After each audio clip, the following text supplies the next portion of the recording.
Happy Wine Wednesday. Happy Wine Wednesday, Mirabuche. Yes. Happy Wine Wednesday, Curls Wine Club members. Cheers. Cheers. Canadian wine lovers, all of you guys across the country. It is 5 o'clock here in the Okanagan. Windy, coldish, sunny day, but we can feel it. We can feel every day we have a little bit more heat coming our way. We can feel at some point we're going to get a summer like everyone else. So yeah, wherever you guys are around the country, we want to wish you a great Wednesday. This is Intersection Day, Intersection Week 1, the Merlot powerhouse of the south of the Okanagan. So yeah, Intersection Week, we're going to host. She's going to be with us in 10-minute time, Melissa Smits. So yeah, it's pretty exciting. How are you doing here?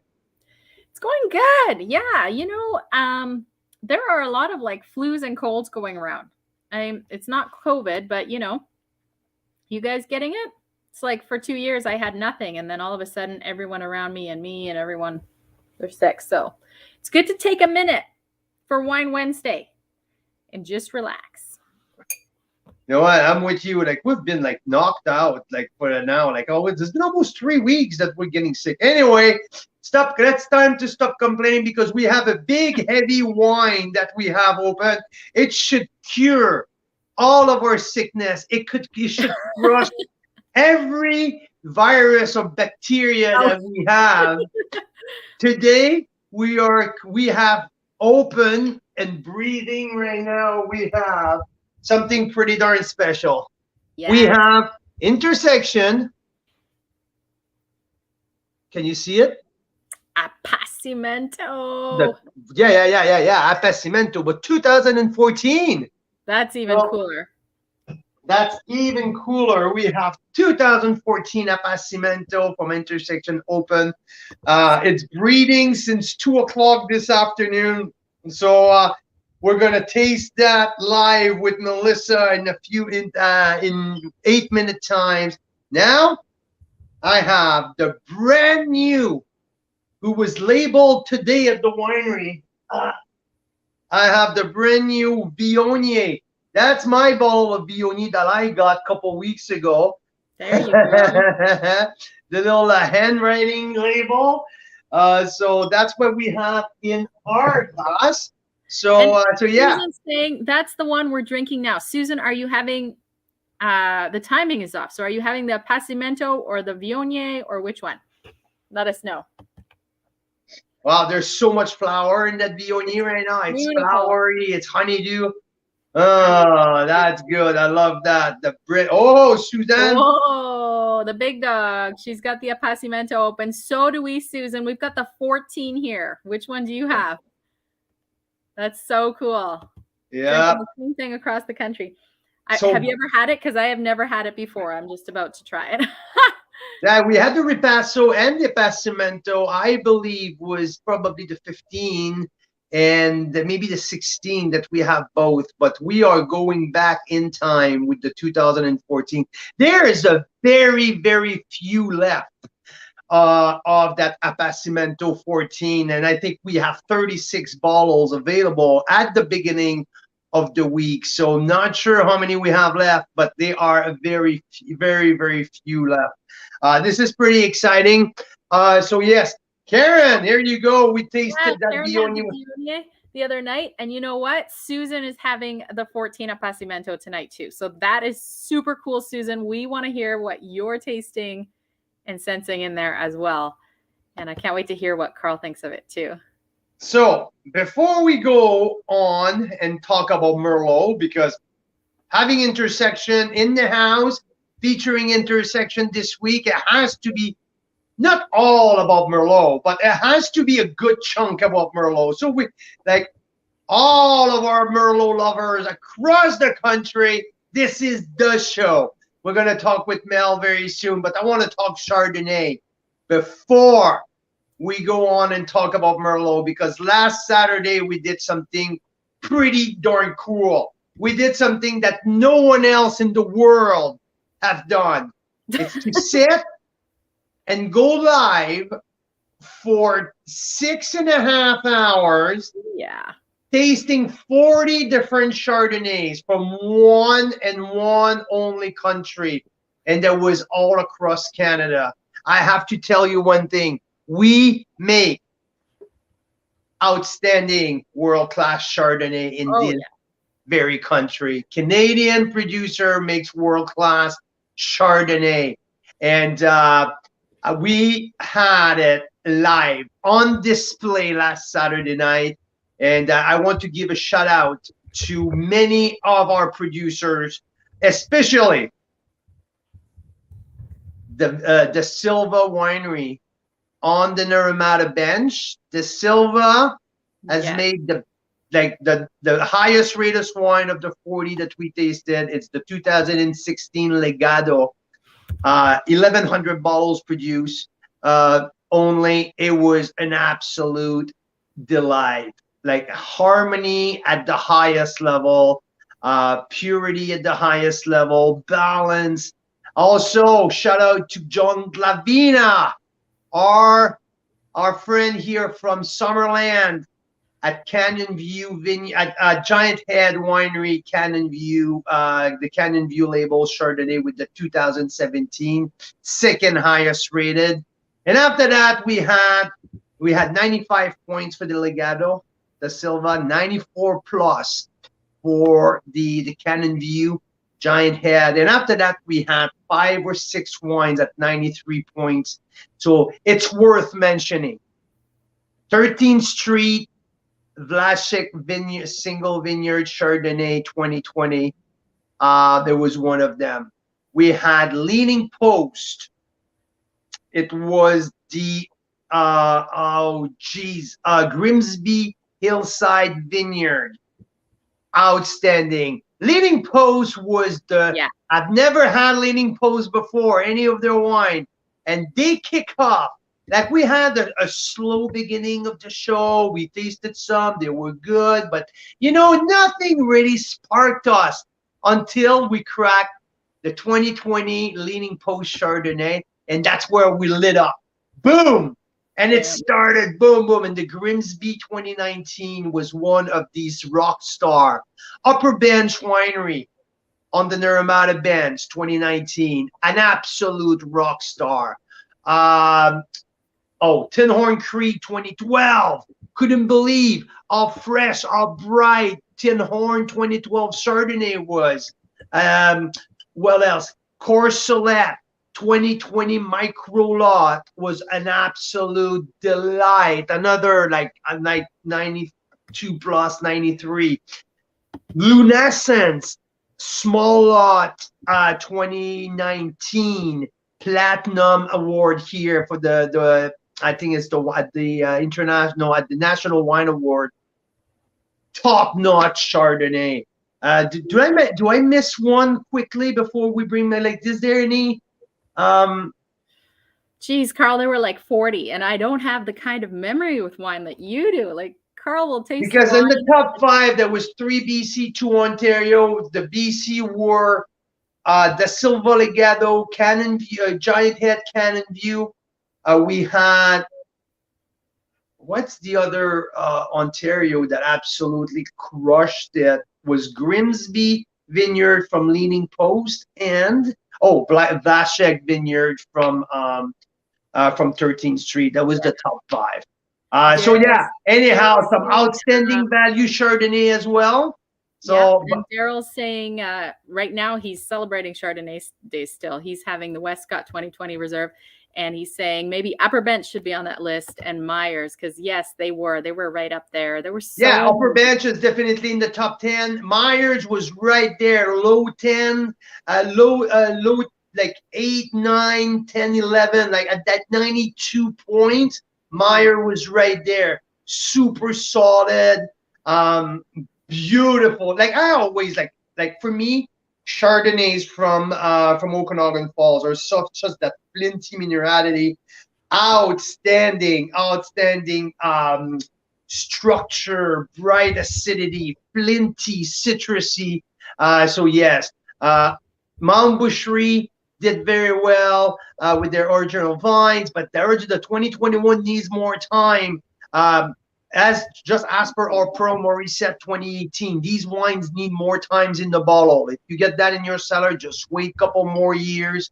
And that's good for me because, okay, make sure that Mira doesn't listen, but having this 2018, I have maybe 5 or 6 bottles of Pearl Maurice. It shows clearly that need more time. So Mira cannot empty the cellar. Like, she can leave it there for a while. But anyway, I'll talk to her later. I'll be good. We do have to test them every month or two, right? We have to just make sure what's happening. Yeah. Yeah. So are we tasting Westcott tomorrow, Carl Boucher? I don't think we have any Westcott.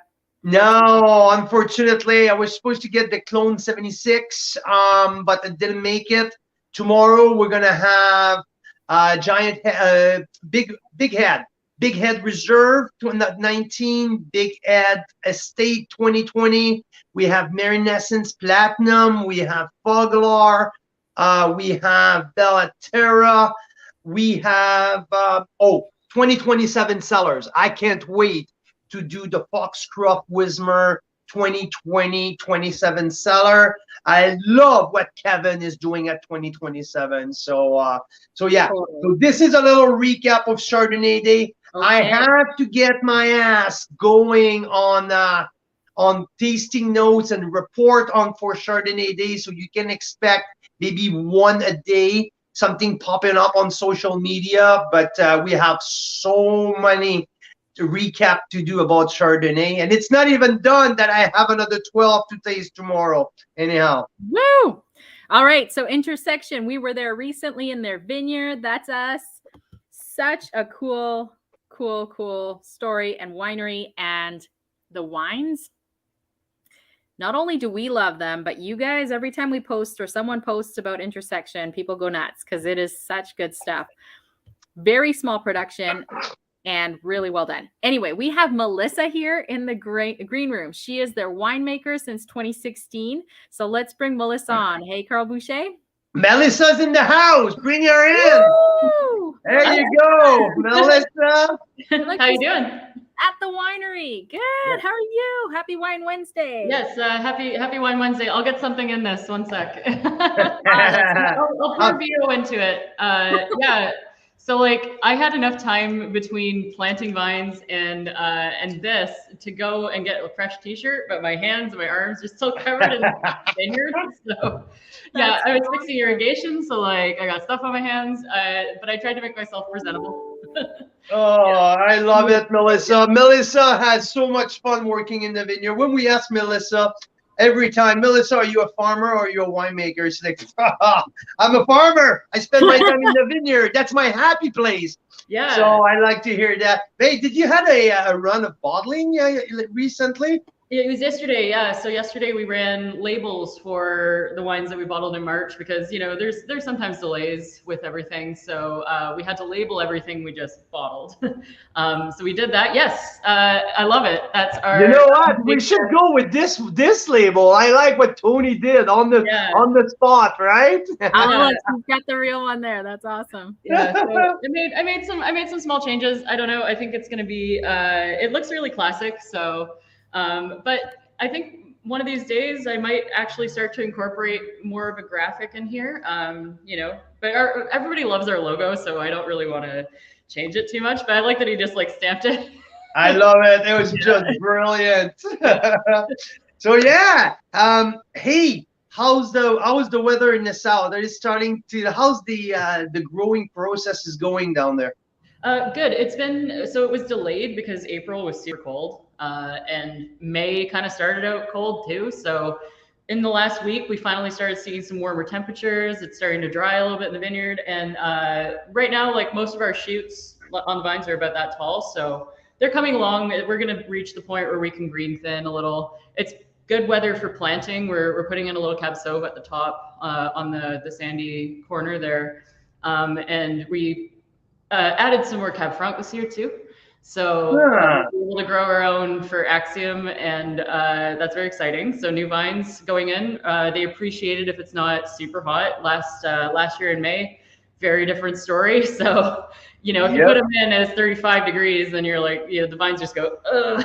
Yeah, no, absolutely. Can't handle it. Yeah. So busy bottling, busy planting vines. So that's a busy time here at the winery. And just before, after that, like in a couple of weeks, tourism's gonna start like crazy as well. So yeah, since we just had the long weekend, we had some nice traffic.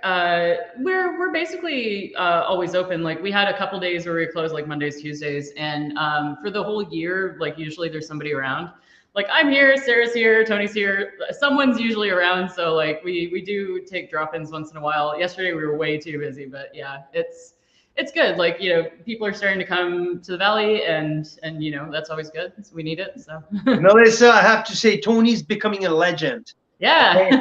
Every time that we send some people down there, everyone gets back to me saying, "Wow, this Tony guy is just so freaking amazing." So, until we have Melissa coming out of the wine production facility, and now like boom, here is the real show going on. So, Melissa, this is so cool what we have here this week, because we spent time with you earlier this year. We did some tank sampling. So Milepost, Viognier, 2 of their wine, we tasted it from the tank. Now you guys just bottle, and it's right in the pack this week. So it's a pretty cool pack, because also you guys gave us access to a few good library wines as well that no one else has access. I have the Apacimento 14 open tonight that I'm gonna taste after our chat. Let's talk a little bit more Viognier and Riesling first, because to me, Riesling is like, okay, I have a big passion for Chardonnay, but Riesling is something who grows on me a lot lately. And 2016 Intersection Riesling was something pretty interesting. But when I tasted 17, that's where I went, boom, something lit up in me, and I went on a surge of trying to find every Riesling in the Okanagan. Last year, 2017 Intersection was my absolute favorite. I couldn't find a Riesling that hit the spot as much as your 2017. And there's a cool story, because it was your first that you completely took over. So let's start talking about Riesling first. Sure. Yeah, so 2016 was my first vintage, as you mentioned. Basically, when I came on, most of the major decisions had been made, so it was really just picking and fermentation. You have the 2017 or the 16 there? 17. Okay, cool. I'll pour some of that in my glass, because 17 was the first year that I kind of got to make some more decisions. 16, we worked with a consultant. He set me up on a really good path for making our wines. Our philosophy is mostly just don't get in the wine's way. You know, we go right to press with it, and we press out the juice. It goes to tank, it settles clear, and then we ferment it with cold, basically temperature control on it. So when it comes time to make a decision on where to stop the wine, we actually throw the chilling on and leave some residual sugar in this wine. So we kind of do that every year based on how it tastes. The 2015 was a lot drier because it was a hotter year. So we wanted the balance to basically correspond to the acidity we have in it. So the 17, one of my favorite wines I think I've ever made. You know, usually there's a ton of green apple and sort of like citrusy fruit in our Riesling. It's because we leave a lot of shade on the plant during the year. But now as it gets older, it's starting to show some more minerality. It's starting to show a little bit more development and some more interesting layers there. But I still have that bright citrus at the forefront. There's a little bit of petroleum as well. Like there's not a ton of it, and it's not offensive at all. It's just part of that Riesling experience that, like, I don't know, and the depth of that wine is quite impressive as well.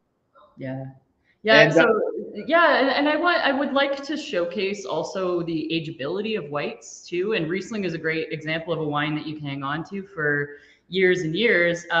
Additionally, ours is under the screw cap, so it's also aging a little slower. You know, because of that, it's kind of just a closed environment at that point, where a cork might allow a little bit of migration of oxygen in a little bit. So, you know, the closure does make a difference, I find, with the Riesling.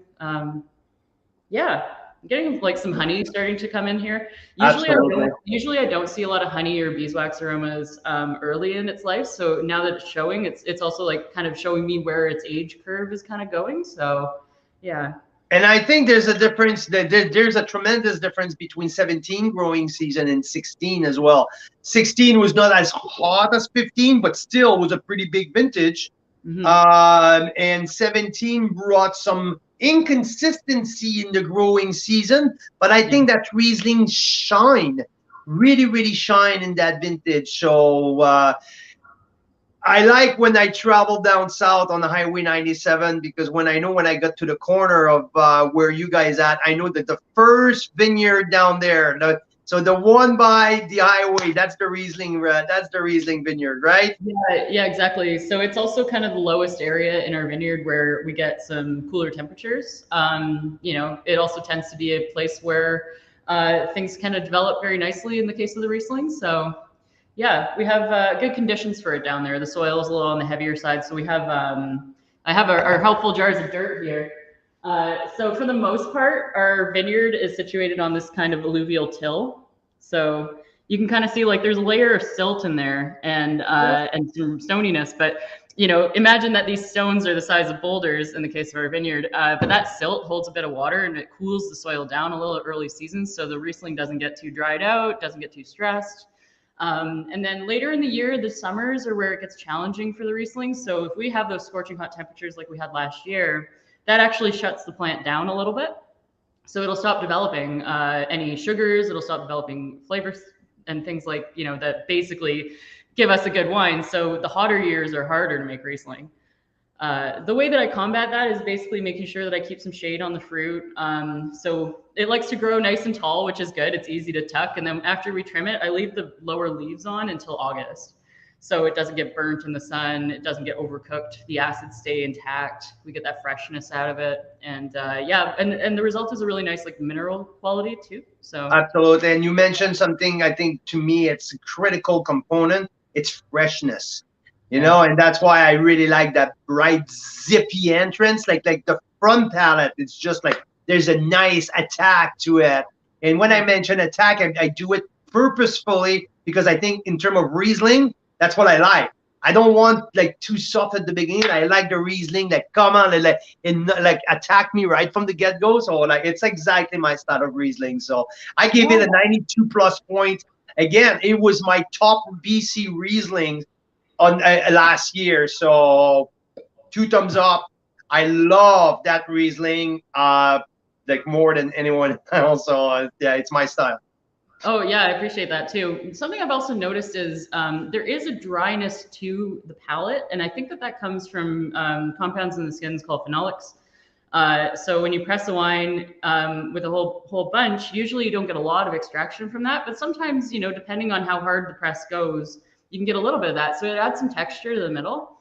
And that's also something I'm noticing now that wasn't really super prominent earlier in its life because the acid was so forward. So now as it ages and the acid's kind of like starting to kind of mellow out a bit with the sugar, then you're also starting to notice that little bit of tannin. And it's kind of mid palate to like back, and it's a little bit dry feeling.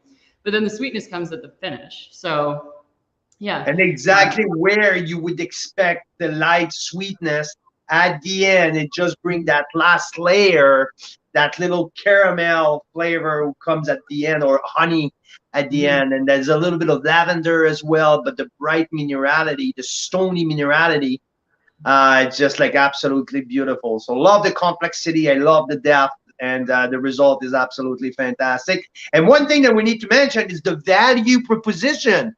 We don't talk about the $45 Rieslings because it's so good. We're talking about an outstanding value, something like $22. So yeah, I've got a price list here. Let me check. Oh, I think I have one too. Like I'm mostly production, so I never remember. Yeah. You make the wine, don't you? Like you don't price it out. Yeah, I think it's around 22, 23, something like that. Yeah, well, pre-tax it's $21. So pre-tax is 21. Yeah, exactly. Yeah, so you can't get better value than that. And it's sometimes like when we talk value wine, it's not about exactly the price asked. to me, it's about how much it over-delivered the price asked, right? It's the relationship between how much you get versus how much you get charged. And yeah, here the balance is pretty clear. We get so much more than the $21 ask for that. So Yeah, top notch. Love that there's a Riesling big challenge. time. Yeah, there's a challenge in hanging on to it long enough to age it. So like, I mean, if anybody gets this one and you can't hang on to it, we're gonna stash a little bit in the winery, I think. But like, I mean, we can hardly hang on to it as well because you know the Riesling sells so well. But yeah, like at home, I almost have no whites at home right now because the temperature came up, and you know that's a good thing to bring out for barbecue, you know, patio stuff, gardening. You know, it's a really good wine for any of that. Yeah. Well, yeah. Okay. Talking about patio stuff, what I have in my glass right now, this would be the Patio summer wine. That's the 2021 Viognier. Yes. The freshness. Because you know, there's so many. There's different style of Viognier that I can enjoy. I can enjoy that bee wax, heavier style, really less acidity, more textural. Yeah. This is not that style of Viognier. This is bright. This is fresh. It's flowery. There's a beautiful spice of ginger after the mid palate to keeps that thing like so fresh and the flowery aspect. And it's surprising because of the 2021 growing season was such a hard one. Like I just see so many different style of white who are not typical from the 2021. And this bring me freshness, and I really like it. So tell us a little bit more about that Viognier. Yes. So Viognier is, I've started to really love working with it. So, you know, my heritage in Ontario meant that I worked with a lot of Riesling. But Viognier here in the Okanagan is one of my favorite varieties to work with. This wine, I wanted to be different from our Viognier Marsanne. Viognier Marsanne, I do the big like texture, lots of lees contact. Almost always that goes crushed and destemmed into the press. This one though, I put some whole cluster components in. So the whole cluster, you're retaining acidity because the skin contact can drop the acid a little bit during the process of the pressing. And honestly, in 2021, I didn't really crop the fruit down very much. We shoot thin usually. So whenever I talk about green thinning, we're making selections, you know, we're dropping off some shoots. And that's how we affect our cluster count at the end. But what you can do later on is you can bunch thin too and drop the crop even further. So I actually brought in a little bit more Viognier in 2021, which is why I can make a standalone, as well as the other wines we do with Viognier, Miles Edge, Viognier Marsanne. So this is a combination of a little bit of a heavier crop load. Usually yield, we're still keeping below 4 tons an acre. Again, my theory with the shade really helps because that summer cooked us out, right? Like it was just, you know, we got those heat spells, we got heat waves from May all the way through. So I knew that what we had to do was keep shade on the fruit. But what we do instead of pulling leaves is we actually thinned out some little laterals that would otherwise be crowding the fruit. So we still have airflow, but we have this nice like layer of shade. Some of it went to barrel. I think it was about 60% whole cluster press to tank, and then 40% was from some of my favorite neutral white oak barrels. So you don't really get a ton of oak, but you do get the mid palate weight from that component. And some of the bright sort of gingery qualities that you get from that is coming from, I think it's time on the lees as well. So yeah, to me, that's really where I get the style of that specific vintage. It's that brightness after the mid, that I call it crunchy, like that crunchy ginger that it bright, and it's just keep that wine so bright and so fresh. That's why I want to make it a summer favorite around here because it's fresh. Yeah, and I think a struggle that sometimes Viognier has is depending on the picking time, it really loses the acid. So we did 2 harvests of this. Like we picked a little bit early, and then we left it for like a week or 2 weeks, and then we pressed the rest. So we did some harvest timing decisions too. But like if it loses the acid, it just ends up really like thick and oily, and that cannot be so good. But another thing, like you mentioned, it was a challenging year. Like people were worried about smoke. Viognier would be a variety we would see any taint in, but you know, we don't see any problems with this wine at all. So no, and I see also typically from 2021 higher alcohol in the wine. Like I see there's at 12.6 you had managed to keep the alcohol under control. And again, it reflects into the freshness. And you know, if I really want a bee-wax, heavier style of Viognier, I know that I can go buy a Rhone Valley Viognier, and that's what it's going to give me. But this is the classic Okanagan. If I'm looking for Okanagan Viognier, you just got the textbook here. I give it a 91 plus. It's my favorite of the Viognier of the Intersection portfolio. Right out of the gate, it gives me, for my style of what I'm looking for, it was exactly what I wanted. So thanks for making a Viognier just for me.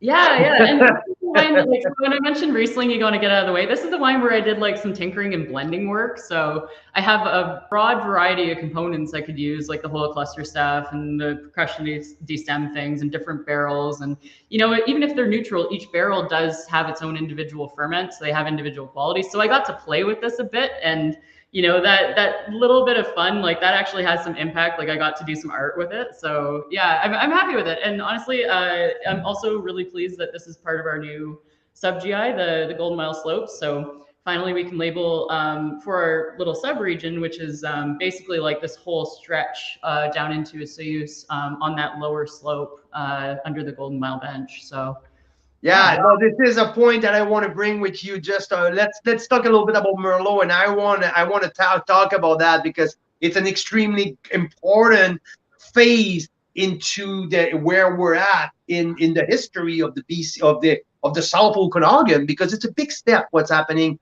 with the sub GI and all that. So it's a very good point. In terms of production, do you produce more Viognier? I guess that you produce more Viognier than Riesling in the regular vintage, or similar? It's the opposite. Tonnage-wise, usually the Riesling comes in at about 5 tons an acre, okay. Sometimes 6, and then the Vio I usually keep it around like 3.5. I think this one was around 3.75 or 4 tons an acre. So that means that we're usually getting about like 10 tons of Riesling and about 6 or 7 of Vio. I think okay.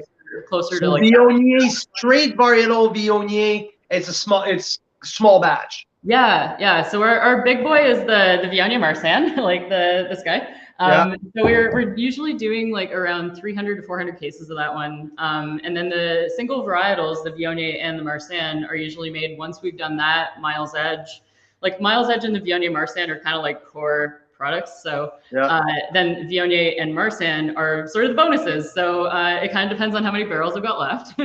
But the Viognier was a total of about just over 100 cases. Yeah.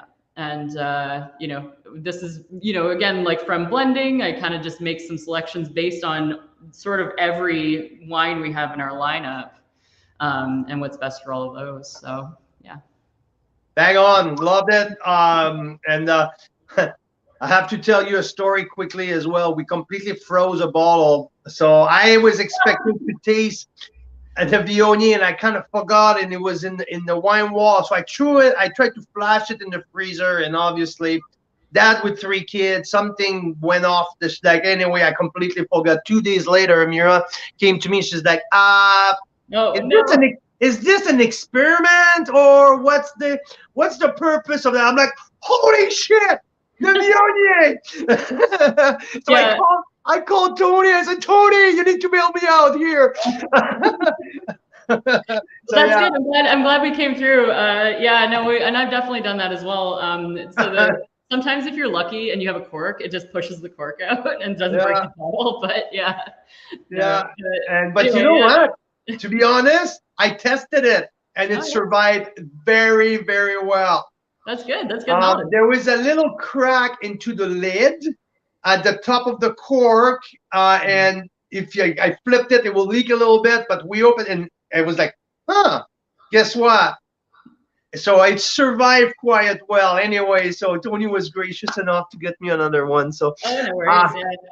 Okay, so I had to tell you my story about my ice cube Viognier.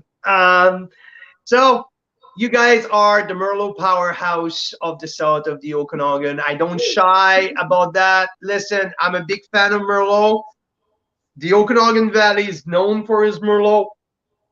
Sometimes I would say too many producers produce Merlot because some don't put the attention required to make a bang-on Merlot, this is the core of who you are. Intersection-based is reputation-based, is portfolio, and pride. You guys pride yourself on your Merlot program. And you know what? Like, that's why I call you the Merlot powerhouse, because price point, first and foremost, you guys deliver on price point. You guys deliver on diversity. There's not a whole lot of a house who produce Merlot 4 or 5 different ways, 5 or 6 different ways. And I forgot the rosé, so maybe 7 different ways of Merlot. Yeah, so let's start with, before we touch on the milepost, because I want to spend time on that, let's start with a unique experience of Silica and Alluvia. One vineyard, one grape, one winemaker, and 2 completely different results. So please, Melissa, tell us a little bit about first the vineyard. Yeah, so I had my helpful jar of dirt number 1. So this is actually a sample from the Alluvia side, which is the majority of our property. It's glacial till. So what happens after a glacier kind of comes through, busts up a bunch of rock, and then afterward recedes, you get this runoff kind of thing from the mountain. So you get this big pile of stones and silt and things, and that just comes down in a big wave down the hill. But in the process of doing that, it also pushes lightweight material out on the edges. So we found that after we planted the block of the 181 Merlot, which is the Bordeaux clone, we actually found that the south side was actually, really deep sand, which I have other helpful jar right here. So we can walk down the row and see a difference between, this is the Silica and the Alluvia here. And we can cut a diagonal line across, even if I just kicked out like the top layer of the soil, I could grab it and squeeze it in my hand, and some would fall apart if it's sand, and some would just cling together. And it shows how much it holds water. It shows the availability of certain nutrients and organic matter to the plant. So, sandier soils put the vine under a little bit of stress. And basically what we found was we had to split the water system up so we could water the south side appropriately for its needs. And then we harvest them separately. We do exactly the same thing to each wine. The Silica gets the same treatment as the Alluvia, same oak program. We're sticking around the 25 to 30% new oak only in the blend. So it's not over oaked. We want it to express the soil and the differences there. We find differences in acidity and tannin, fruit size, like actual berry size will change the level of tannin that you get. Not much difference in alcohol, just because Okanagan Merlot ripens very consistently. So usually they're around the same alcohol. If anything, the Silica is a little hotter sometimes. Yeah, so we got 3%. Yeah. 0.3%. I mean, the difference in between. And I look in a couple years like from a couple different vintages, and that's usually Silica is usually couple 0.2, 0.3 lower than the Alluvia. Yeah.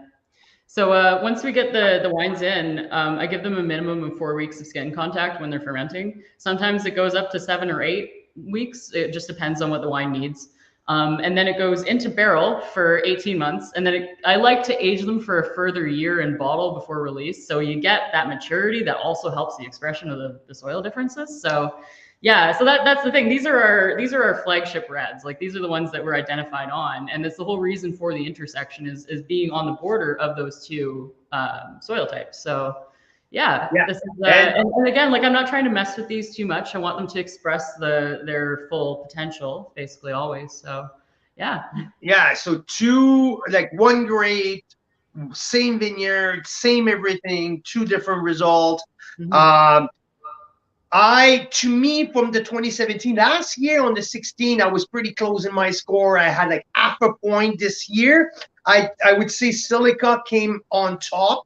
I had a real soft spot for 17 Silica. I think that it showed a little bit more of the dark fruit, a little bit more seriousness, I would say. Alluvia was a little bit more on the fruit side, easier drinking, spicy as well. But I would say Silica gave me that espresso coffee, that tobacco, chewy tobacco. So yeah, I had a little, like, I think I went all the way to 92 plus with silica.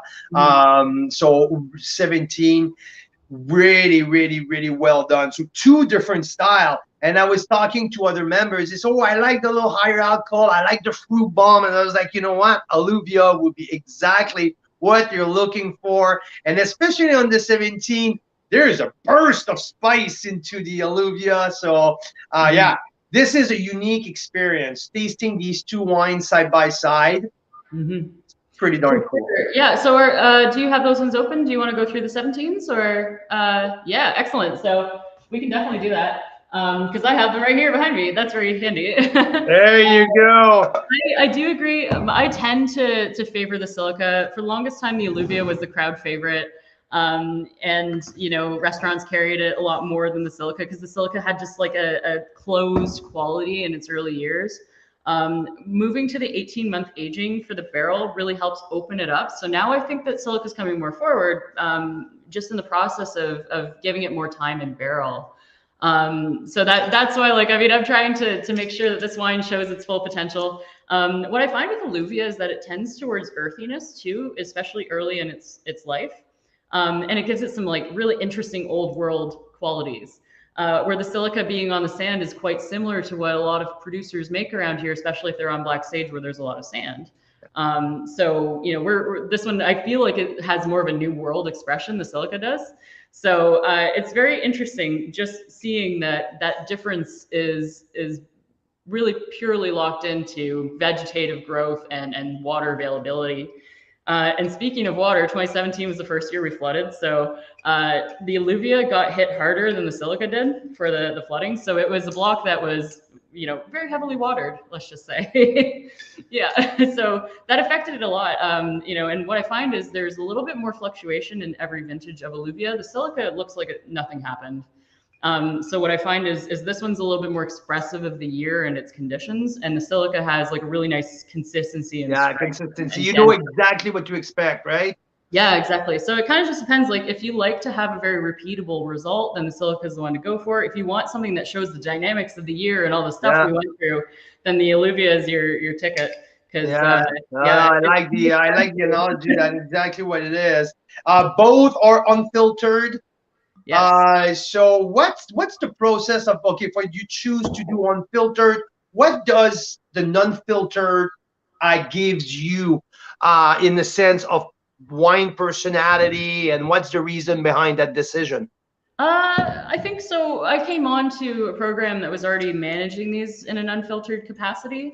For me, it really demonstrates the stability of the wine because it's not going into bottle unless everything is finished. Like fermentation wise, there's nothing else going on. There's no residual sugar. They're just dry reds. So, you know, there's no danger of re-fermentation basically in there.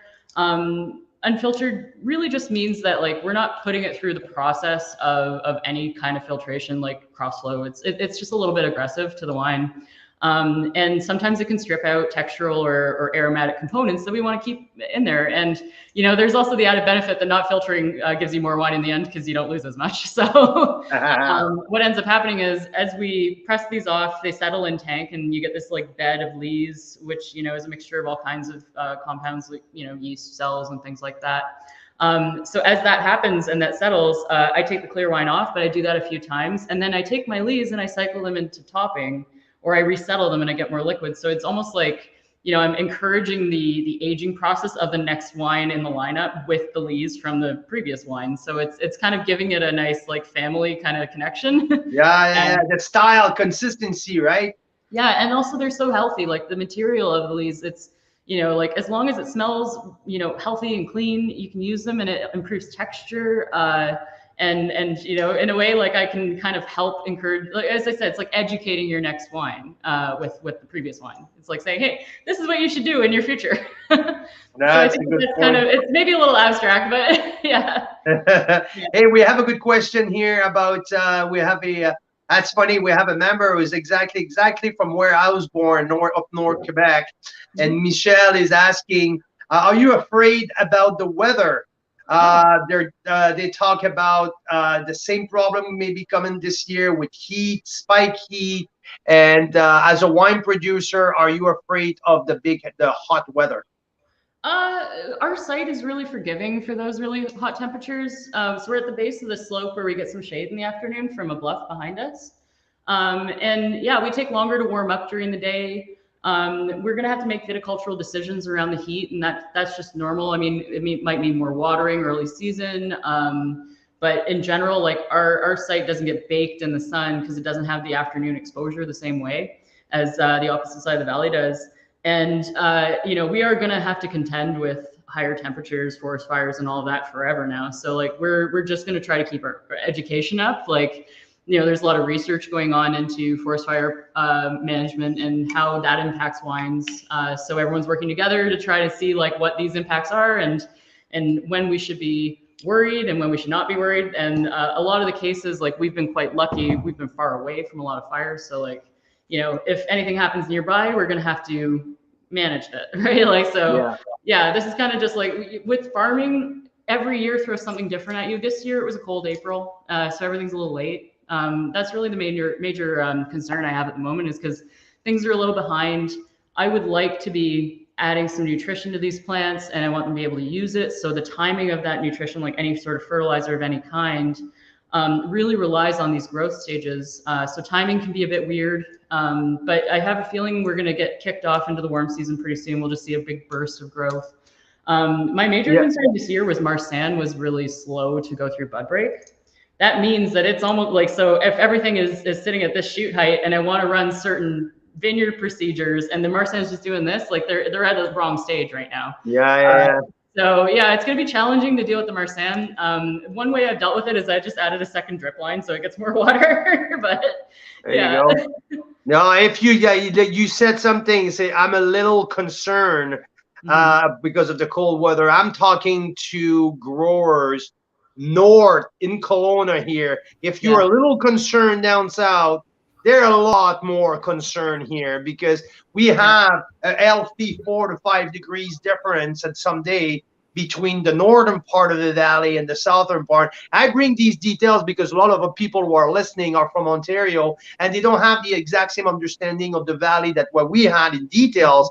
So Osoyoos and Oliver, from where you guys are, it's an hour and 15, let's say like an hour and a half from the northern part of the valley. The difference is absolutely astonishing how different. And the farmers up north here are much more concerned. So yeah, it's been a challenging spring, that's for sure. There were some really serious cold snaps too, I think, in the north. We got lucky there too. There's a whole thing like Canada's warmest welcome, right? That's Osoyoos. And there's a reason for it, and it's because we're really warm down here. On average, we do have a milder winter usually. Once in a while, we'll hit those lows, but it's not as severe. But yeah, the longer those frost events happen, the more stress there is on the plant. Bud damage happens.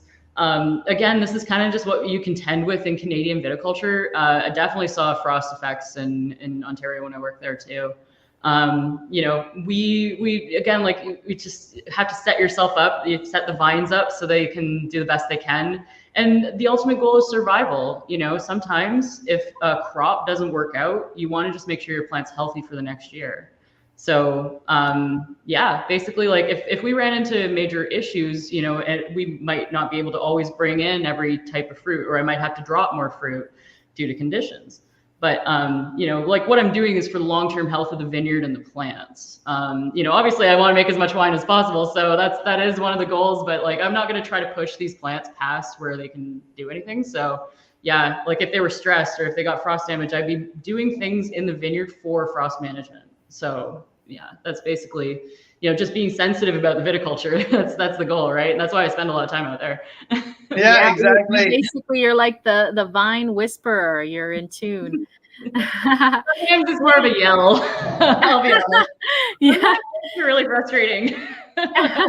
Hey, we have a very, very special wine open tonight, and I know we're getting close to 6. We'll go a bit over if you're okay with that, but we just would love to hear your thoughts on this one before we kind of sign off. So Well, I think that Melissa just opened the 17 Alluvia and Silica, so she's going to give us a flash impression of both side by side, and we're gonna move on the special one.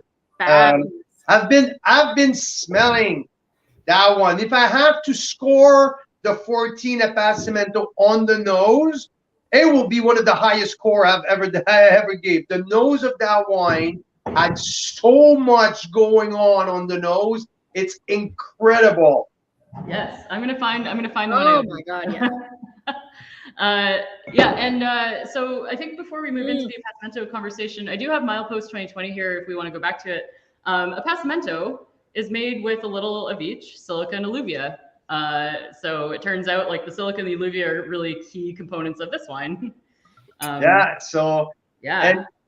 also, and the milepost, I think they all tag to each other, right? Because the milepost is, can you explain me? So you got alluvia and silica, that's the core, like that's the core, right?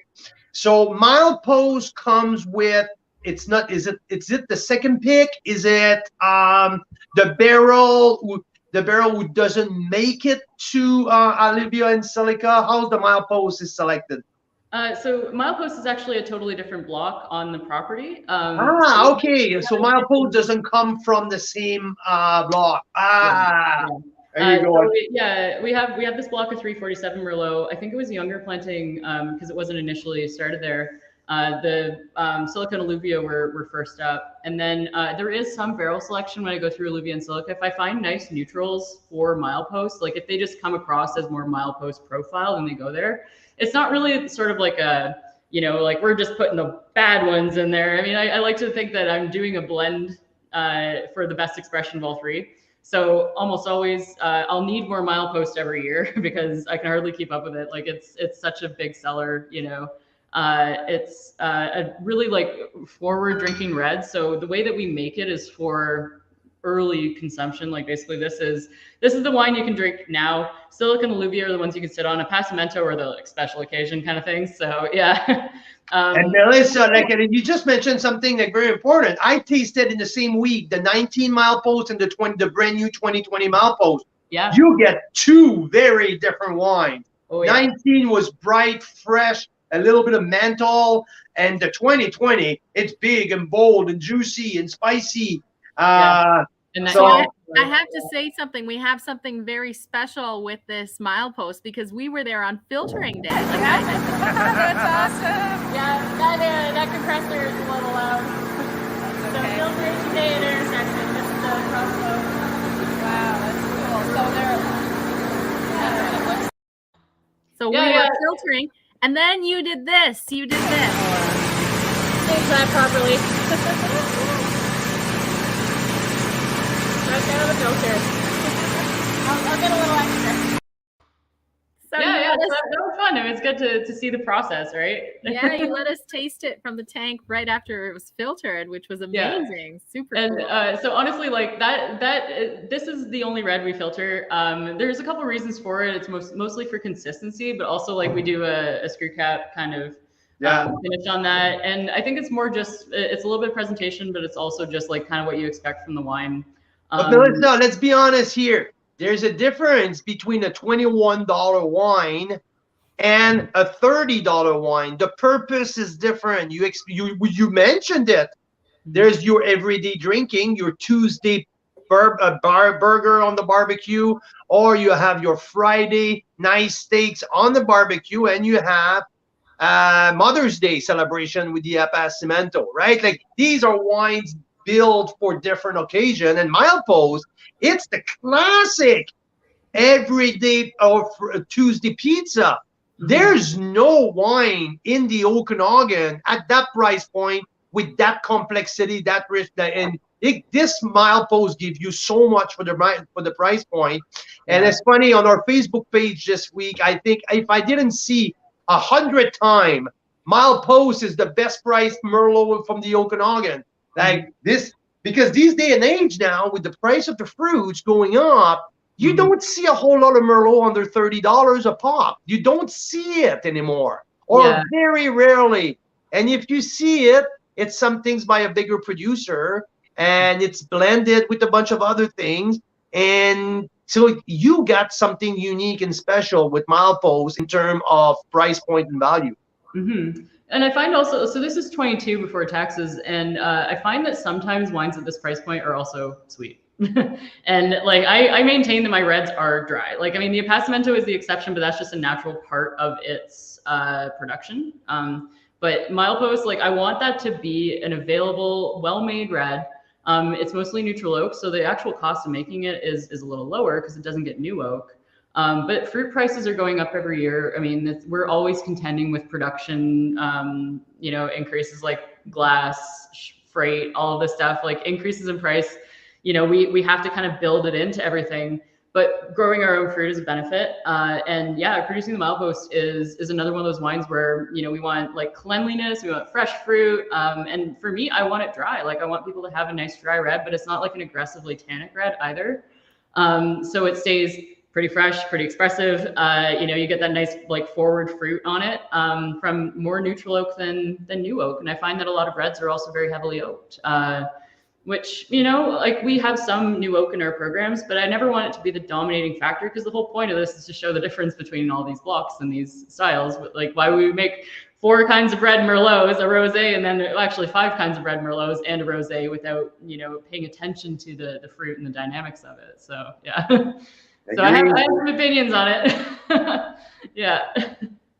And I guess that your opinion matters because you're at the yeah, you're the one who makes it. So yeah, but the 2020, like, I think this is going to be a quality in both the hotter years that we've just experienced, the 2020 and the 2021, is that they're very inky too, and that's just like, that just gives you like a pleasure, right? Like, you look at it and it looks good, right? That's just, I know. Yeah. There's depth in there. There's depth and concentration for a $22 wine, and it's not just on the front palate.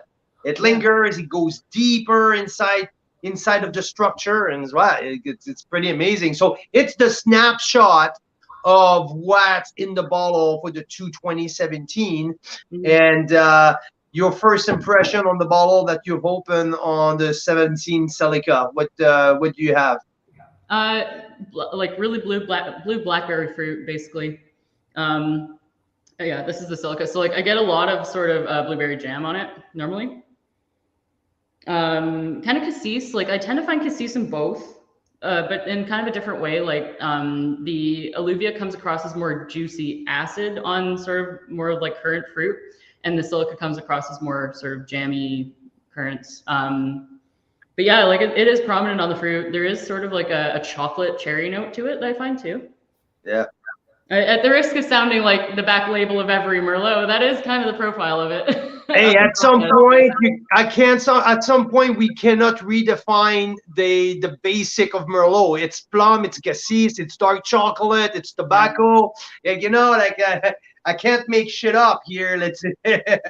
Yeah, it's true. But I think like the major thing with Merlot is texture, and like the huge differences are on the palate. So, you know, I could write a very poetic back label copy of what's in it, you know, cherry, chocolate, whatever. But like the texture is really what I like to try to include on my notes.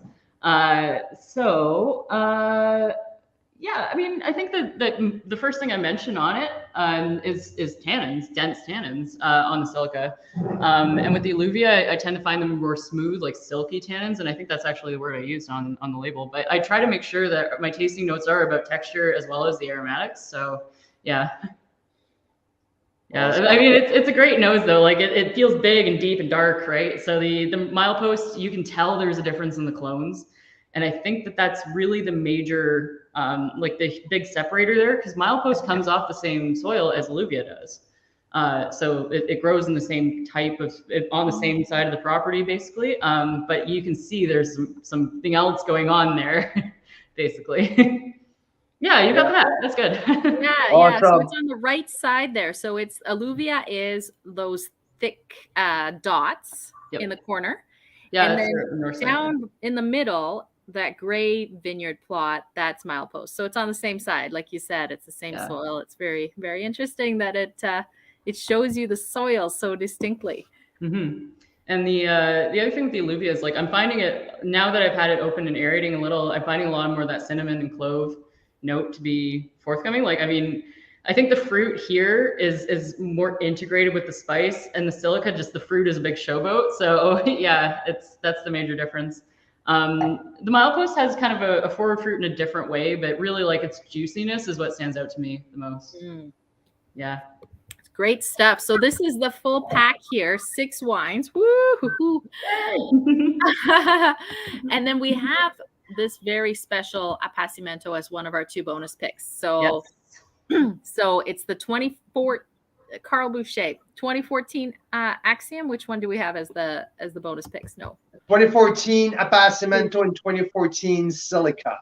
Yes. So yeah, go ahead. Yeah. Oh no, yeah. That's the Apacimento there, which I have in my glass. And this is, I mean, it was Alexander in our VIP group. He said he opened this wine before Christmas, and people might be taken aback a little bit by the price tag. It's a $90 with tax wine. I think it's like 70 something without tax. And so you might go, whoa, what is so amazing about this wine that it's almost $100 with tax?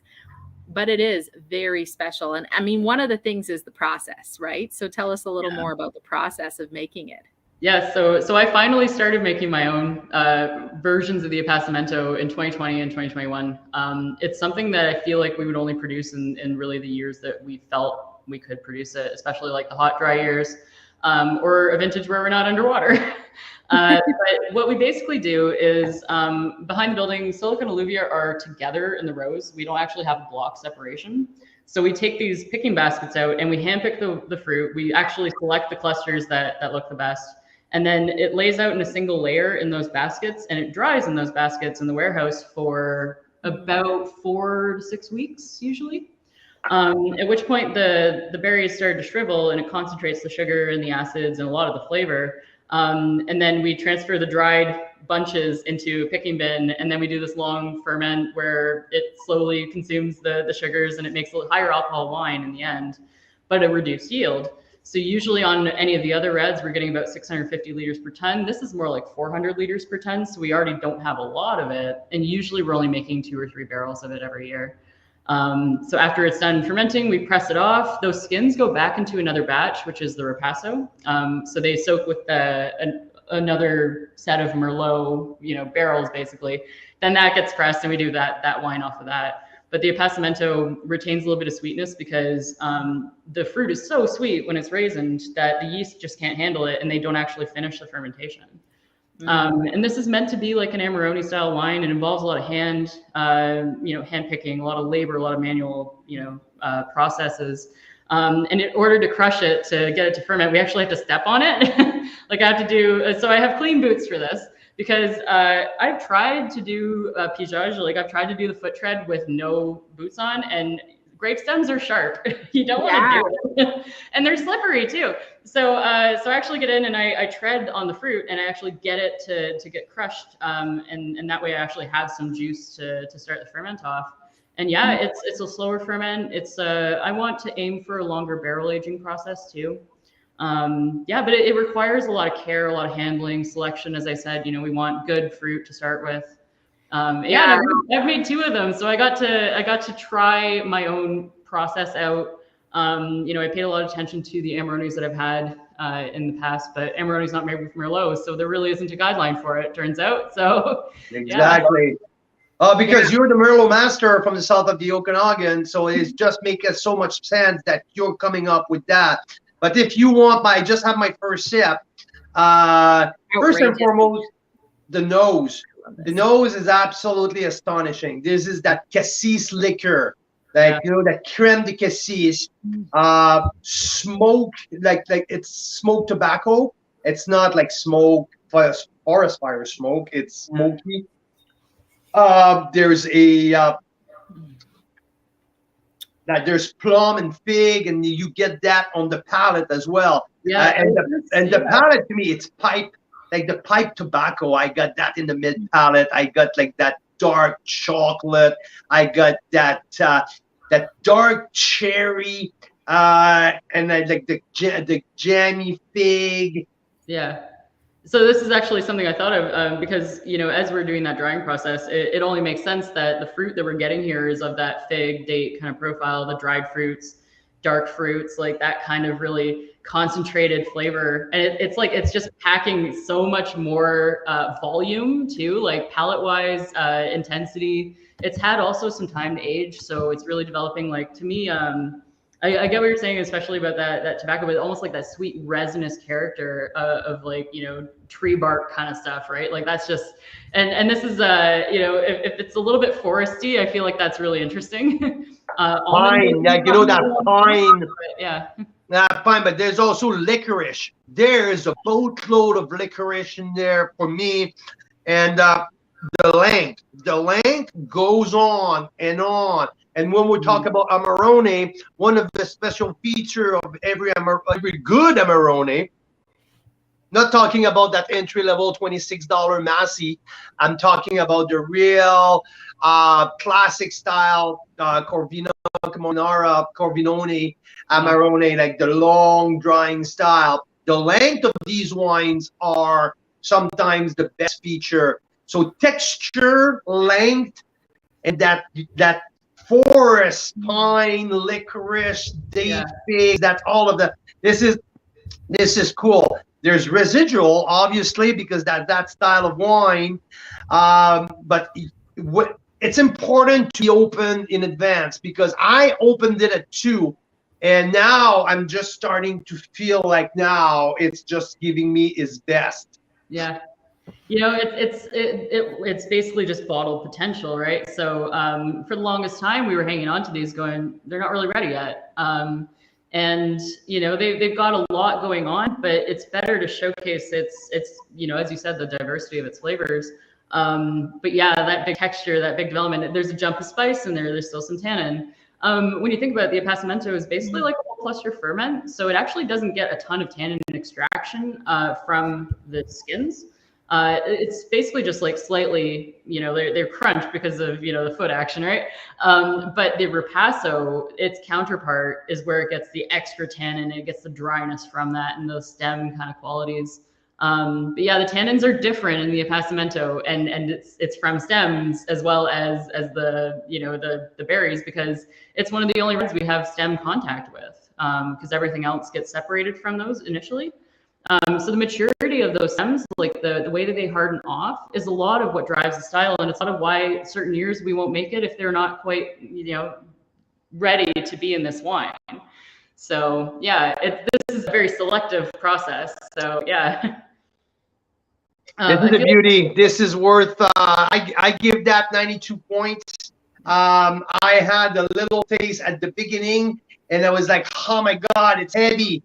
Yeah. An hour and a half later, with more air, Mira, I don't know if you agree with me, but this wine has changed. It's just starting to open up. I think that wine has changed. He has lost of his heavy sweetness that I had right at the beginning, that now transform into more of that tertiary. So yeah, now it is, now that's good. Well, since I just opened mine, I felt like maybe the oak was standing out on mine a little bit, because I think that they use newer oak in this one. I can smell it. I can smell it. Yeah, there's a bit of that. I went to second fills with my next ones, so they're going to have some oak impact, but it's not as big on spice. The spice is going to be driven by, you know, more of that stem kind of quality. But yeah, like, I mean, I also feel like this is a nice demonstration of why, when your fruit is really ripe and really solid, you can have the stems in there and it won't hurt the wine. So yeah. Yeah, no, it's big. It's a big wine. It's coming from 2014. I don't know, but I don't know much. No more. I don't know much about 2014 vintage. I know that my understanding starts with the 2015, basically from the Okanagan, the two hot 15 and 16. So I don't have a good understanding of the 14 vintage. But at that point now, I'm just not sure how critical the growing season is when you do Apacimento, because I think more of the process happened after. Not saying that the fruit is not important, because it's still the primary resources, but critical. Yeah, maturity is a factor. I remember 2014. I wasn't at Intersection, but I was at Burring Owl, and it was a long, hot fall, which means that anything that's a woody structure on the plant has some time to actually get mature. So as I was saying about the stem maturity, that's where a lot of it, if you have that nice long ripening period that also like you have that clean fall, like you have clean fruit going into it, and you have mature structures in the grape, then that's your ideal year for an Apacimento. Yeah. That's awesome. I give that a 92 points. This is it's not quite where I'm going with my top wine of this back. It's the 2016 Axiom. Last year or 2 years ago, the first year of Carl's Wine Club, the 2015 Axiom made it to my top 10 wine of the year. The 16 is following right in the footstep of the 15. The 16 is an absolute rock star. Mm-hmm. I gave it a 94 points. I love the richness, the density, but it's not heavy. It's bright. There's a tannin, like who start rounding up your mouth right in the mid palate. There's a length. There's complexity. A boatload of complexity. And Axiom for me, it's one of my favorite red blend from the south of the Okanagan. It was and it's still, and 16 in particular. This wine will make it again this year on my top 10 wine of the year. This is an absolute beauty. Yeah, I love the Axiom, and it's one of these wines that is also a factor of the vintage. You know, if we don't think it's a quality vintage to make it, we probably won't make it. But yeah, 2016, we managed to get our hands on some Cab Sauv and Cab Franc, and this is why I'm planting Cab Sauv and Cab Franc. I want to make this wine out of all of our own fruit. That's the goal. So yeah, and having nice, like good source close to Oliver, and also on the opposite side of the valley where it's Cab Potential City, right? Like, so we get that beautiful ripening in the afternoon, you know, beautiful clean fruit. Like the cabs, you know, when you go through a vineyard and the berries look like velvet, it just like, it makes you want to make a wine like this, basically. No, absolutely. And that graphite that the Cabernet Sauvignon brings to that wine, to me, the graphite component, like that pencil shaving, it just like give me a little bit of Bordeaux-ish kind of the nose, and this wine is special. I love what you guys do with the straight Merlot, like with the 100%, but this wine has a next level complexity. You like all my stain here? You guys missed how I spilled it all over me 5 minutes ago. I am I splashed myself really bad. You should have seen the shirt I was wearing before getting on this video. I was like, the irrigation part and laying down in the dirt. So I mean, it was anyway. Like it's nice. I've got a nice shirt on now, but yeah, it's kind of part of the business, right? Don't wear white if you make wine. Axiom, Melissa, 115 cases produced. So these are such small batches. Really special wine, length, complexity, and also like you feel on the nose and on the palate, it's South Okanagan. There's some serious heat, but well managed. Yeah, silky too. Like, I mean, I think this one even longer in barrel. It was at least 18 months, but it might have been 24. So the tannin isn't, again, like it's not aggressive, but it's structured. So and you know, fun story, both the Merlot barrels that went into this, one was silica, one was Olivia. So we have that nice thread with the other wines too. There you go. Yeah, and it's equal parts Cab Franc, Cab Sauv, and Merlot. So it's basically 2 barrels of each, which puts it around 33-ish% of each. But yeah, like I think in the future, maybe the blend can change a little bit. Like we're not locked into that ratio, but if it's, you know, just showing the best potential of all these varieties and really like getting that beautiful cab. Like, you know, if we're sourcing cab from anywhere else, we want it to be perfect for this wine. No shit. Absolutely. Yeah. And you know, I put that wine in the category of Red Icon. I put that wine in the category of Nota Bene.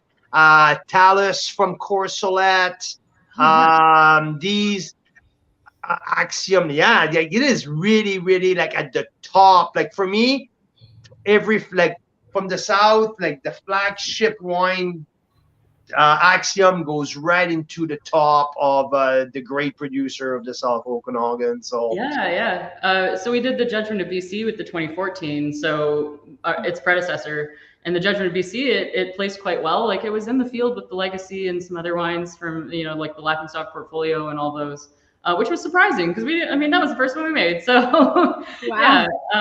but I mean, I like that it fits into that field, and that we can kind of play in that ballpark.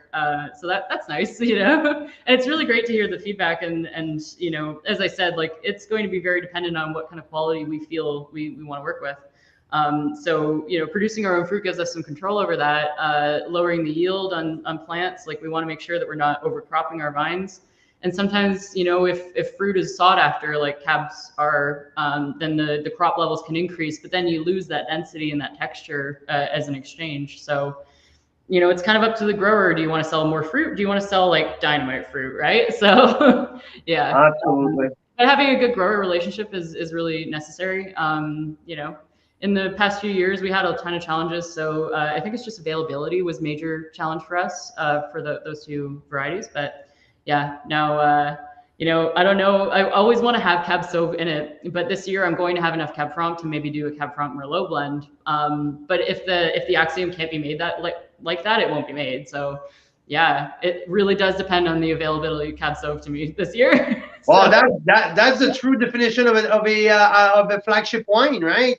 You do it, and only when you can extract the best of every part of it. So, I respect that, and actually, it's very important for a winery to stay close to their roots and to stay close to their value. Melissa, 2016 Axiom, this wine is just starting to shine. It's just haven't hit his peak even yet. I'm gonna give him another 2 years before it starts to express everything he has to give. So this wine is an absolute beauty for many more years to come.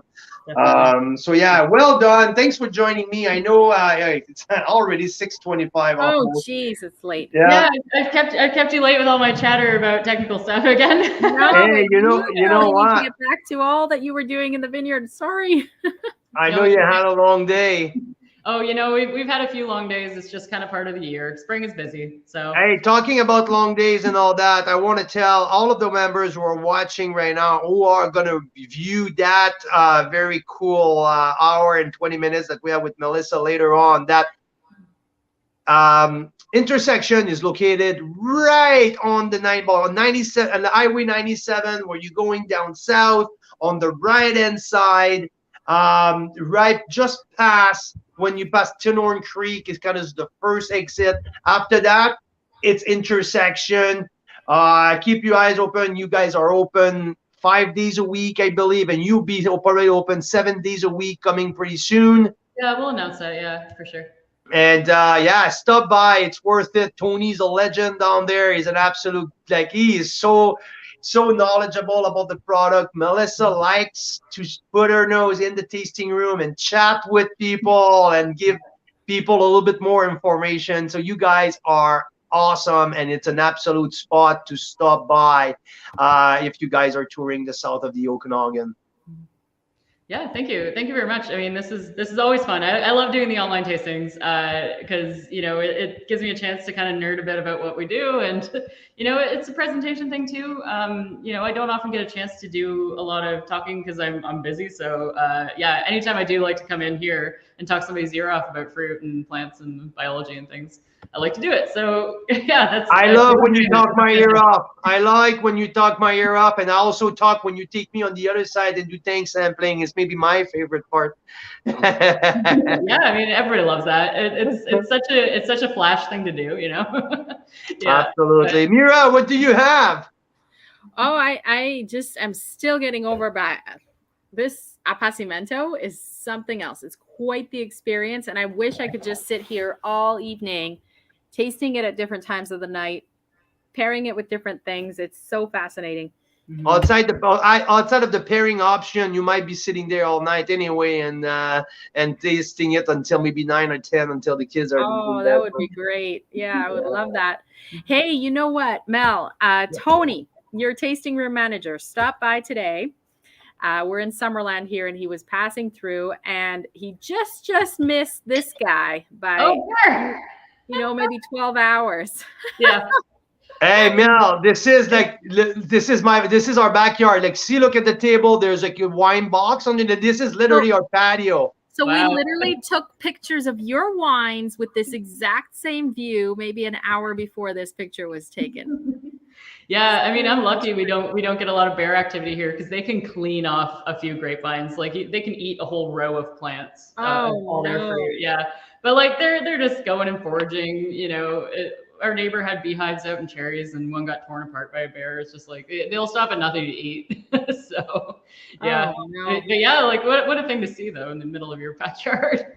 Oh yeah, right there. At like 4 o'clock in the afternoon. So craziness. Carl, you've got the flyer there. So for our members still listening, if you loved this winery, this story, you're curious about the wines, if you have or haven't tasted them yet, we have some really special ones this week only. Because Melissa and the crew at Intersection have opened up their pre-releases and some library releases for us that are very special. So we're very excited. Shipping rates are high nowadays. The winery is subsidizing some of it, but it's still high. And so what some members are doing is they're combining their order with neighbors or friends in the area.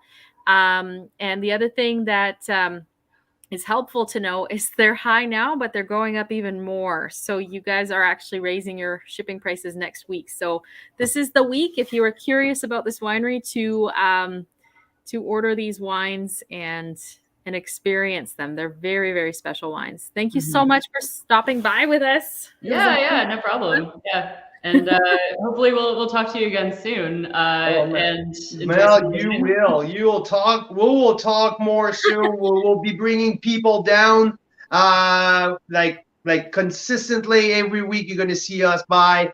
We're planning to be up and down the valley with multiple trips with members and all that. So you are on a short list of our favorite stops.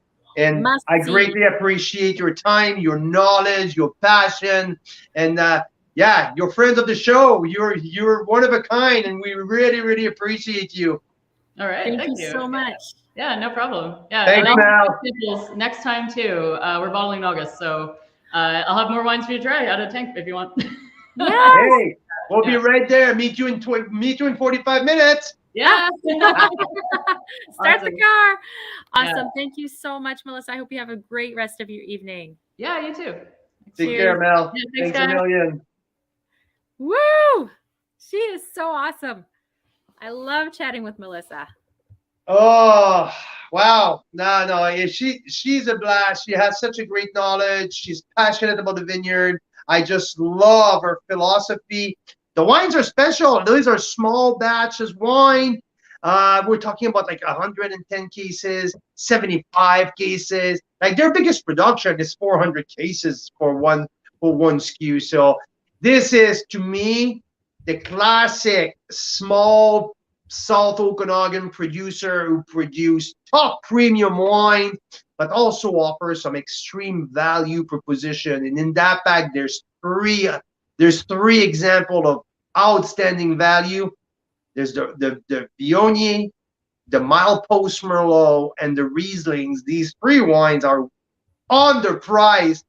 Their value, what you get from these wines way over deliver the asking price. And you have wines like Axiom, who's like an absolute world-class red blend, 94 points, but also a 2014 Apacimento, who I can geek out on that for hours and hours and hours. It really is a very, to me, this is the kind of wine you take a sip every 15, 20 minutes. Like, this is not the kind of wine I can sit and just drink a glass in half an hour, This is the kind of wine to me that I would want to sip on progressively throughout a night. This is a one night wine. Oh yeah, it's a full night experience. And I remember when cigar was was a thing after a meal, like the boys' night with the cigar after meal, and some people will open a scotch or a whiskey.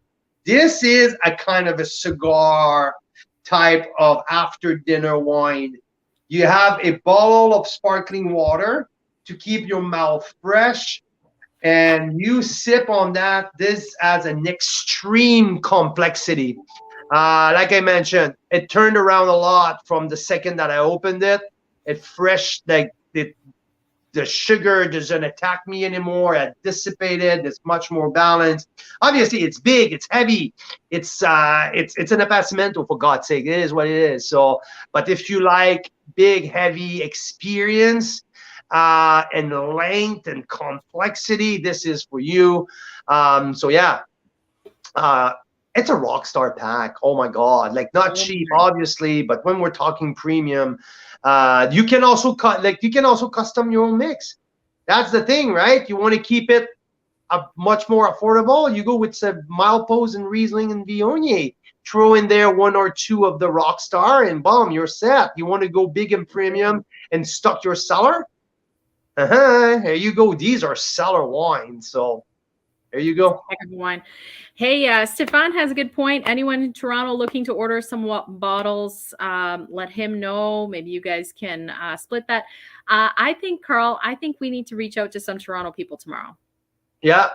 And see what we can do about that. And because if they all go to one place and you split the shipping costs, it's a flat rate shipping, it can get down to way less per pack. So exactly, like 3 or 4 people like ordering 6 to 8 bottles each, but now the shipping cost just went from $45-50 all the way down to less than 10. So yeah, that's a lot better.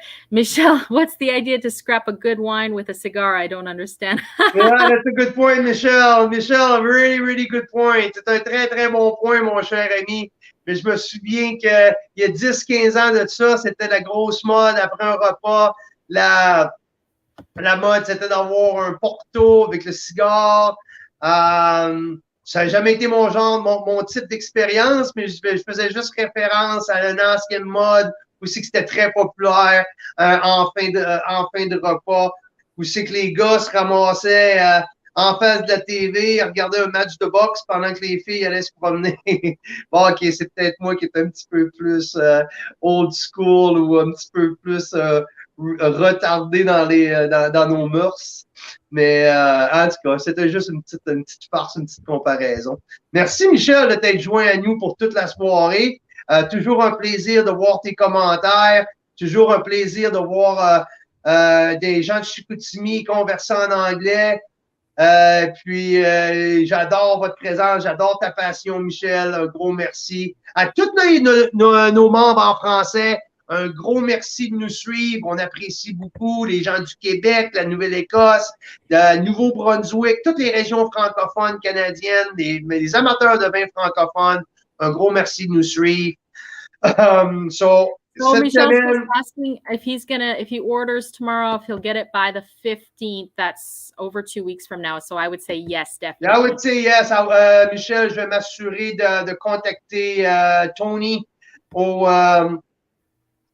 vignoble aussitôt que j'ai ta commande, puis je m'assure que ça parte le plus vite possible, express, puis qu'on vous envoie ça à la maison, que ça vous arrive le plus vite possible. Stefan is asking about the event on the 24th of June. What a great question, Stefan. June 24th. Whoa, wait a minute. Carl, Mira Boucher, and all the Boucher family are flying out on June 19th from Kelowna Airport all the way to Toronto. On the 20th, we are in Niagara and starting the Boucher vacation, the business vacation for the Bouchers with the kids. It's going to be an absolute blast. We rented a house in Kelowna, in Niagara, and the 23rd of June, we are doing a tour, a day of touring with any members who are interested to join us. We're going to do 4 wineries and a secret 5th stop at the end of the day. We're going to stop by Westcott Vineyard, Vineland Estate, Siouan Staff, 13th Street Winery. So this is our winery where we still need 1 or 2 confirmation, but we are fairly set on that. So it's going to be a heck of a tour. But it's not like the tasting room, 3 wines in and out. We're talking about the winemaker is coming out and giving us a full rundown of what we taste. Vineyard walk, also like some special stuff that you don't do usually. So come Sue-Ann do said some the winemaker at Sue-Ann's staff, she said she might just make us her very famous grilled cheese to snack on. At 13th Street, the winemaker is going to walk the vineyard with us, chat with us. They're going to feed us lunch there. They have their famous butter tarts, so it is going to be fabulous. Yeah, exactly. So tour the winery with Carl and Mira the special way. So that's good. That's on the 23rd and the 24th. It's our first Ontario Niagara Carl's Wine Club members reunion. You guys have voted Bellaterra the winery of the year last year, and we're throwing up our party on the 24th. A $69 early bird ticket are available for purchase tomorrow, from what I heard from Bellaterra. The link should be ready tomorrow for purchase. So it's going to be an absolute blast of a party. We have our friends at Black Market Wine Company, who were voted Winery of the Year in BC by the Carl's Wine Club members, are flying out. So Michelle and Rob are flying out for that party in Niagara. We're going to do guided tasting, Bellaterra wine and Black Market wine. We're going to have a taco bar. We're going to have maybe a sabering station. And some pretty cool stuff. VIP private library tasting and or tank sample as well with the winemaker Fred DiProfrio before the party, walk in the vineyard with the owner. So all kind of stuff that you don't get usually. So come and party with Carl's Wine Club, Carl and Mira style. Yes, and Stefan's just saying he's going to take some days off to enjoy those days with your family. That sounds amazing. Stefan, we have our kids there too, so we'll have to connect if you're looking for something for the kids to do in the evening, maybe. Ours are 5, 7, and 13. So yes, let's stay in touch, and it would be great to see you in Niagara. It's going to be a fabulous weekend. It is going to be warm, but not the high season where everything is so full and busy. So we get some attention from the winemakers on the 23rd, and on the 24th, we get to have Bellaterra Vineyards all to ourselves after they normally close. So it's going to be really special. There you go. So, and more. Tomorrow, we're back live tomorrow at 7 p.m. Eastern time zone, 4 o'clock Pacific, because last week it was World Chardonnay Day, where we are Canadian Chardonnay ambassador. We did a crazy 40 Chardonnays side by side for a 6.5-hour marathon. And tomorrow it's International Chardonnay Day. There's never enough Chardonnay days around in a year. So I'm going to be live with 12 more Chardonnays tomorrow.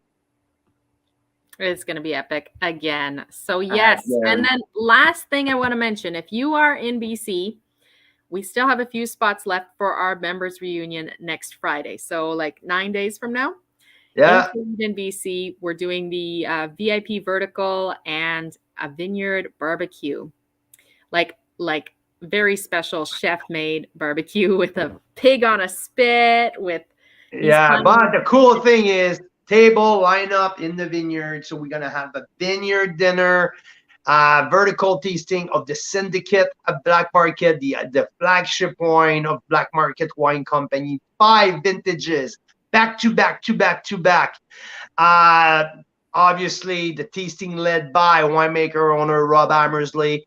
After that tasting, we're going to go walk the vineyard. And after that, 6 o'clock, real party start with a guided tasting of the Black Market wine.